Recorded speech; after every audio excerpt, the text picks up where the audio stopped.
নিজের বাবার পকেট থেকে 10,000 টাকা চুরির মিথ্যা অপবাদে মার খেয়ে মুমূর্ষু অবস্থায় বাড়ির উঠোনে পড়ে আছে রনি।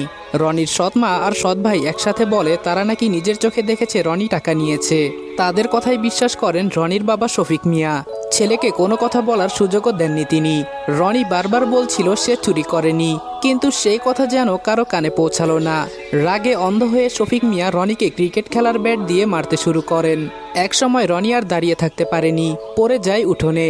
তবুও থামেনি সেই রাগ। সবশেষে দরজার সামনে দাঁড়িয়ে তিনি কঠিন গলায় বলেন, আজকে এই মুহূর্তে তুই আমার বাড়ি থেকে বের হয়ে যাবি। তোর মতো চোর ছেলে আমার দরকার নেই। ঘরের দরজার পাশে দাঁড়িয়ে তখন সৎমা আর সৎ ভাই, তাদের মুখে শয়তানি হাসি। উঠোনে পড়ে থাকা রনি নিঃশব্দে কাঁদছিল। রনির সৎমা নাসরিন বেগম এসে রনির চুল ধরে উপরের দিকে মুখ তুলে বলল, খুব তো বলেছিলি তোর বাপ তোর কথা বিশ্বাস করবে। আমাদের মা ছেলেকে এই বাড়ি থেকে বের করার ব্যবস্থা করবি। দেখ এখন কে বাড়ি থেকে বের হচ্ছে। রনি নাসরিন বেগমকে বলল, আপনি আর আপনার আগের পক্ষের ছেলে মিলে টাকাগুলো সরিয়ে আমার নামে মিথ্যা অপবাদ দিয়েছেন। আমার বাবার থেকে আমাকে দূরে করেছেন। এর শাস্তি আপনারা একদিন ঠিকই পাবেন। রনির সৎ ভাই পাভেল মায়ের পাশে দাঁড়িয়ে রনিকে বলল, এত প্যান প্যান করিস না তো। আব্বা কি বলেছে শুনতে পাস নাই? তোর কি কি মালপত্র আছে সবকিছু নিয়ে এই বাড়ি থেকে বের হয়ে যা। মা চলো তো, এই ছোট লোকের সাথে কোনো কথা বলার দরকার নেই। রনি আহত শরীর নিয়ে নিজের রুমে চলে যায়। নিজের প্রয়োজনীয় কাগজ ও কিছু পোশাক একটা ব্যাগে ভরে নেয়। শফিক মিয়া ওকে বেশি টাকা দিত না, মাঝে মাঝে যা দিত তা রনি জমিয়ে রেখেছিল। সে জানতো একদিন ওকে ওর নিজের বাড়ি থেকে বের করে দিবে, আর সেই জমিয়ে রাখা টাকাগুলো হবে ওর শেষ সম্বল। সব ব্যাগে ভরে রনি ব্যাগ নিয়ে চলে যায় ওর বাবার রুমে। শফিক মিয়া বিছানায় পা ঝুলিয়ে বসে আছেন, এখনও রাগে ফুঁসছেন তিনি। রনি ওনার পায়ে ধরে বলেন, আমি চলে যাচ্ছি বাবা, আমার কোনো ভুল থাকলে মাফ করে দিয়েন। শফিক মিয়া রনিকে এক লাথি দিয়ে দূরে ফেলে দেয় আর বলেন, চলে যা এখান থেকে। কোনো কিছুর অভাব রেখেছি তোর, তাও তোর চুরি করতে হবে কেন? আজকে 10,000 টাকা চুরি করেছিস, কাল আরো টাকা ও সম্পত্তির জন্য আমার গলায় ছুরি চালাবি। এমন ছেলে বেঁচে থাকার থেকে মরে যাওয়া অনেক ভালো। রনি না চাইতেও কান্না করে দিল। তারপর শফিক মিয়ার উদ্দেশ্যে বলল, আমি বারবার বলেছি আমি চুরি করিনি, কিন্তু আপনি আমাকে বিশ্বাস করলেন না বাবা। আর রইল অভাবের কথা, 10 বছর আগে মা মারা যাওয়ার পর আমি বেঁচে আছি কিনা মরে গিয়েছি সেটাও খবর নেওয়ার সময় হয় নাই আপনার। আর আপনি করেছেন আমার অভাব পূরণ। আজকে আমি চলে যাচ্ছি, একদিন আপনি ঠিকই বুঝতে পারবেন আমি সত্যি ছিলাম নাকি মিথ্যা। সেদিন আপনার আফসোস ছাড়া আর কোনো পথই খোলা থাকবে না। চট্টগ্রামের মিরসরাই উপজেলায় নামমাত্র পরিবারের সাথে থাকতো রনি। সেখানে বাস স্ট্যান্ডে একটা ঢাকার বাসে বসে আছে ও। জমানো 1,000 টাকা দিয়ে টিকিট কেটেছে, মানি ব্যাগে টাকা, গন্তব্য অনিশ্চিত। রনি বাসে বসেই ভাবতে থাকে ও কোথায় যাবে আর কি করবে। এতদিন লাথি উষ্টা খেয়ে থাকলেও মাথা গোজার মতো একটা জায়গা তো ছিল, তবে আজকে তাও নেই। রনি যখন নিজের জীবন নিয়ে দুশ্চিন্তা করছে তখন ওর পাশের সিটে বসে ওর বয়সী একটা ছেলে। বাস চলতে শুরু করার কিছুক্ষণ পর ছেলেটা রনিকে বলল, আপনি কি ঢাকা যাচ্ছেন? রনি উত্তর দিল, জি। ছেলেটা আবার বলল, আমিও ঢাকা যাচ্ছি। ও, আমাদের তো পরিচয় হয়নি। আমি রাকিব, আপনি?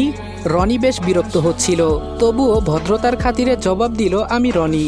রাকিব কিছুক্ষণ পর আবার বলে, আমি আমার মা ও ছোট বোনের সাথে এখানে দূরসম্পর্কের আত্মীয়র বাড়ি বেড়াতে এসেছি।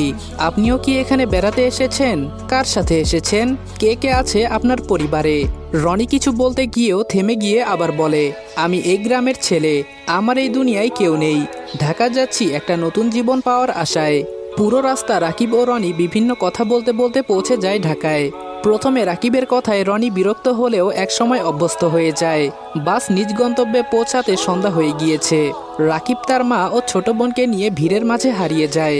ঢাকা শহরে ভিড়ের মাঝেও কেউ কেউ ভীষণ একা থাকে, রনিও তাদের মধ্যে একজন।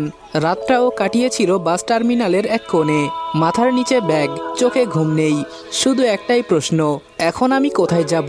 ও জানে কেউ ওকে খুঁজছে না, কেউ অপেক্ষা করছে না। এই বিশাল শহরে সে যেন সম্পূর্ণ অচেনা, অপ্রয়োজনীয় এক মানুষ। ভোরের আলো ফুটতেই রনি উঠে দাঁড়ায়। শরীর ক্লান্ত, চোখ লাল, কিন্তু পেটের ক্ষুধা আর বাঁচার তাগিদ তাকে থামতে দেয় না।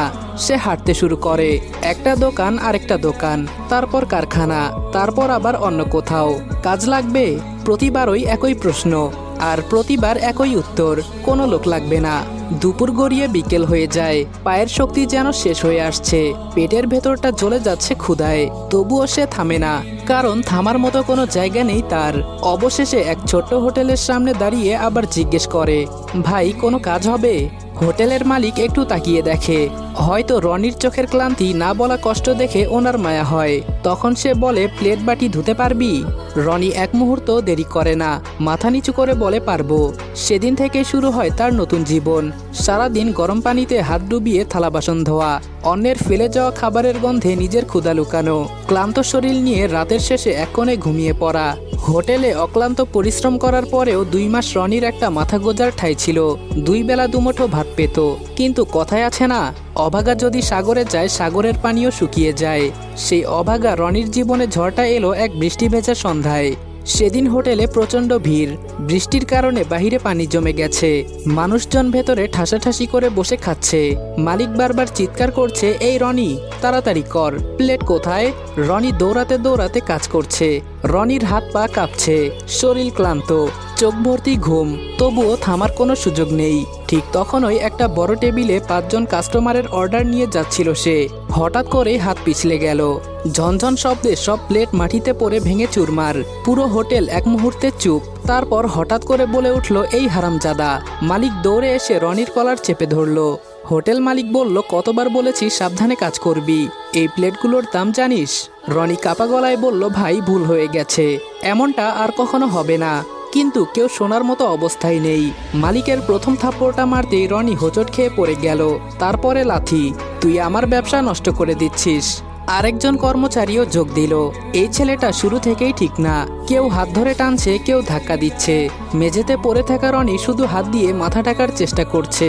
চারপাশে অনেক মানুষ দাঁড়িয়ে দেখছে, কেউ কেউ আবার ফিসফিস করছে, কিন্তু রনিকে বাঁচাতে কেউ এগিয়ে আসছে না। হঠাৎ একজন কাস্টমার উঠে বলল, এভাবে মারছেন কেন? ছেলেটা তো ভুল করতেই পারে। কিন্তু মালিক রেগে গিয়ে বলল, আপনি আপনার কাজে থাকেন, এটা আমার হোটেল। এরপর আবার রনির দিকে ফিরে বললেন, আজকেই তোর শেষ দিন, এখনই বের হয়ে যা। রনি ধীরে ধীরে উঠে দাঁড়ালো, ঠোঁট ফেটে রক্ত বের হচ্ছে, চোখে পানি জমে আছে। সে কিছু বলতে চাইলেও গলা দিয়ে শব্দ বের হলো না। চুপচাপ রান্নাঘরের কোনায় গিয়ে তার ছোট্ট ব্যাগটা তুলে নিল, ভেতরে শুধু পুরনো কয়েকটা কাপড়। ব্যাগ নিয়ে দরজার কাছে এসে একবার পেছনে তাকালো, বাহিরে তখনও বৃষ্টি পড়ছে। রনি দরজা পেরিয়ে রাস্তায় দাঁড়ালো, আশেপাশে তার কেউ নেই, কোনো কিছুই নেই, শুধু অন্ধকার আর বৃষ্টির শব্দ। তার মাথার উপর আর কোনো ছাদ নেই। ধীরে ধীরে হাঁটা শুরু করলো সে, কোথায় যাবে সে নিজেও জানে না। শুধু একটা কথাই তার মনে ঘুরছে, আমার জন্য কি কোথাও একটু জায়গা নেই? তো এভরিওয়ান, গল্পের পরবর্তী পার্ট পেতে এই ভিডিওতে বেশি থেকে বেশি কপি লিঙ্ক করে দাও। আর গল্পটা কেমন লেগেছে এটা অবশ্যই কমেন্ট করে জানাতে ভুলবা না।